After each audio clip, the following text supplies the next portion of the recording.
All right, let's just dive right into this explainer. Welcome, everyone. Today, we're unpacking a highly relatable, mildly chaotic, but honestly wonderfully educational journey. We're following a family of four, mom, dad, and their kids, Peter and Anna. They're trying to navigate the very real hurdles of modern travel to reach the incredible jungles of Costa Rica. But, we aren't just telling a fun story here. We're actually using their adventure to build out a practical travel dictionary. So let's get started. We're bypassing any slow introductions today and dropping you right into, let's be honest, a traveler's absolute worst nightmare.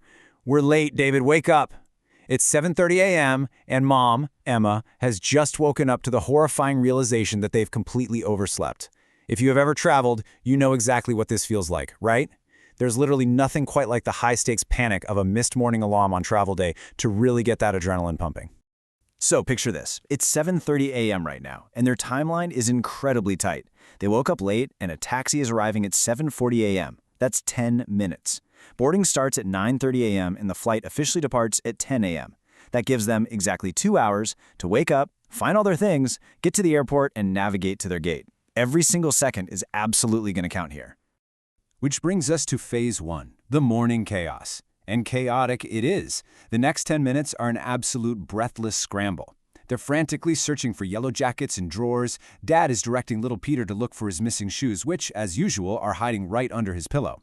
And Peter, our little explorer, is super focused on packing his toy car and his hat, but completely forgets to pack any actual clothes. Now, any seasoned traveler knows Emma's mental checklist here is essential. Step 1, passports. And Step 2, tickets. Those are obvious. But Step 3, snacks, specifically the ones in the blue bag. And Step 4, chargers. Those are absolute modern travel lifesavers. Oh, and Emma makes one thing very, very clear. They absolutely cannot leave without coffee. There is simply no trip without coffee.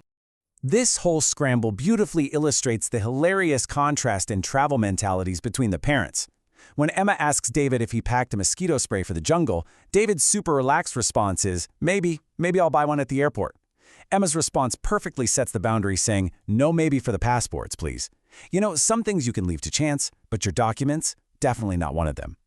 Miraculously, they make it to the taxi and arrive at Terminal 3, kicking off Phase 2, navigating the airport. As they walk in, the terminal is completely packed. It's just bustling with morning crowds. Actually, to the kids, it feels just like walking into a massive shopping mall, but with the promise of real airplanes just outside the windows. As they approach the airline counter for Costa Rica at Gate B, Peter poses a fantastic question. What does check-in mean? For a first-time flyer, the airport is just full of strange jargon, right? So let's look at how his mom translates this for him. Emma provides a wonderfully simple, elegant definition that really grounds the logistics of travel. Check-in is just a trade. The process is giving your passports and tickets to the airline, and in return, receiving boarding passes before going to the airplane. It's the essential first trade of the journey. After handing over their 4 passports, there's another classic moment of tension, the luggage scale. The number pops up, 24 kilograms. Emma definitely holds her breath as that big suitcase goes on the scale, terrified it might be over the weight limit. But man, the relief is palpable when the agent confirms 24 kilograms is perfectly fine. So the agent hands back their documents, which prompts the very next piece of essential travel vocabulary from the kids. Peter asks, what's a boarding pass? We know they just traded their tickets for them, but what actually is this magical piece of paper they're holding? Emma's answer here is brilliantly practical. A boarding pass is a small card showing your specific seat, like Anna's exciting window seat, and your gate number, which for them is gate 22. But I love this. She also uses a poetic metaphor directly from the source text, calling it a ticket to the sky. Doesn't that just completely capture the magic of flying for a kid? Boarding passes in hand, they transition to Phase 3, security and vacation mode. They have to face the famously daunting, fast-moving security line. But once they conquer that, it's straight into what the family calls vacation mode, which instantly translates to getting coffee for the parents and a massive breakfast of sandwiches and French fries for the kids. But wait, before the fries, they had to understand security. Security is where people check bags and have you remove shoes and metal items to ensure there is nothing dangerous. Peter actually has a very funny realization here. He realizes his toy swords are definitely not allowed through, but his little toy car? Completely safe to fly. While they're eating breakfast, they go over their super exciting Costa Rica checklist. They're dreaming of warm, green rainforests, colorful birds and monkeys, and swimming every single day. Sounds amazing, right? But then, under the looming threat of the tropical sun, David suddenly realizes he left the sunscreen sitting right on the kitchen counter. Just another classic, maybe I'll buy it at the airport moment for Dad. Well, despite the missing sunscreen, they hear the announcement. It's 9:30 a.m., time to run or, walk very quickly to gate 22. This brings us to phase 4, up in the clouds. They buckle their seatbelts, watch the ground get smaller, and lift off into the sky. Anna, by the way, is immediately glued to a cartoon, completely unbothered by the takeoff. Once they're up in the air, the ultimate distraction arrives. Airplane snacks. Looking at their order, the kids get orange juice, the parents get more coffee, and everyone gets a tiny pack of cookies. As Emma notes, everything is incredibly small up in the sky, but it's just so fun, especially because nobody has to cook. While Peter is looking out his window seat, remarking that the clouds look exactly like delicious cotton candy, the plane suddenly shifts. This prompts our final, slightly nervous vocabulary question from the kids. What was that bump?